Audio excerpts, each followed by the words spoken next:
Welcome to Ghost Corporate Exposed. I am Ghost. Today we are pulling back the curtain on another corporate cover-up they didn't want you to see. Somewhere right now in a city you'll never know the name of, someone is sitting in front of a laptop at 1 in the morning, refreshing a job board for the 40th time today. But that's not the worst part of their night. The worst part already happened 3 days ago. The interview. It went well, they could feel it. The hiring manager smiled. She said the words every candidate waits a lifetime to hear. "We'll be in touch soon." That was 72 hours ago.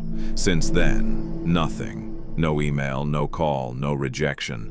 Not even a courtesy line. Just silence.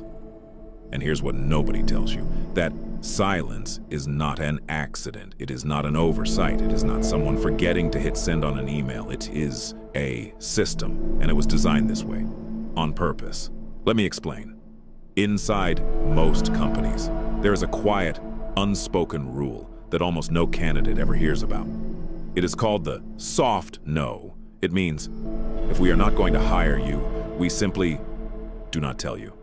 We let the silence do the talking. Why would anyone do this? Why would a company spend hours interviewing a human being, building their hope, shaking their hand, and then vanish without a single word?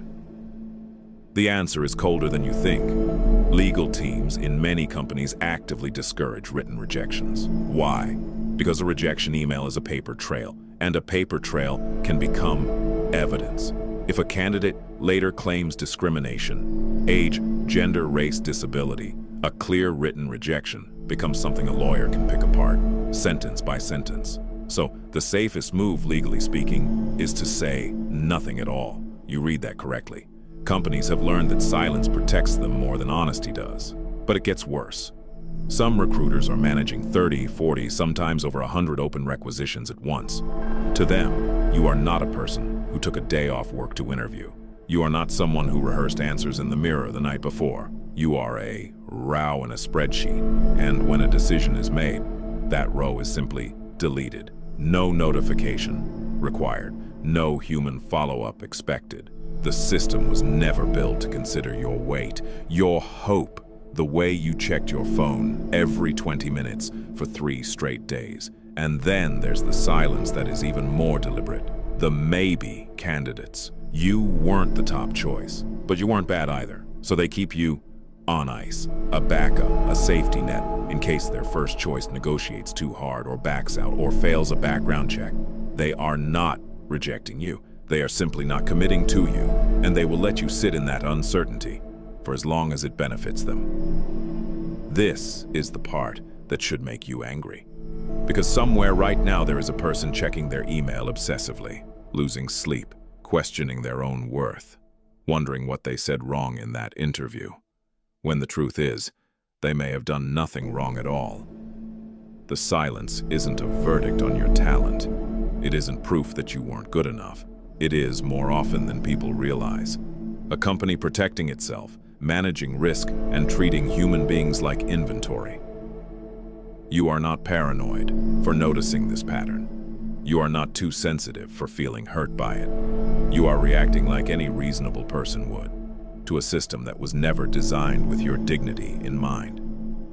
So what do you do with this? First, stop blaming yourself for someone else's silence. Their unwillingness to send a 2-line email is not a reflection of your value. It is a reflection of their process, or their lack of one. Second, set your own deadline. If a company tells you 2 weeks, and 2 weeks pass, do not wait in agony. Send one polite follow-up. If silence continues after that, treat it as your answer and move forward. Reclaim the power they refused to give you. Third, remember this pattern and watch for it. Companies that ghost candidates after interviews often ghost their own employees the same way. Later, vague feedback, disappearing managers, promises that quietly evaporate. The way they treat you in the hiring process is usually the way they will treat you once you're inside. That interview wasn't just them evaluating you. It was also you quietly evaluating them. This has been Ghost Corporate Exposed. If tonight you are the one staring at an inbox that refuses to make a sound, know this: silence is not your failure. It is their design. Follow for the next case file. We are just getting started.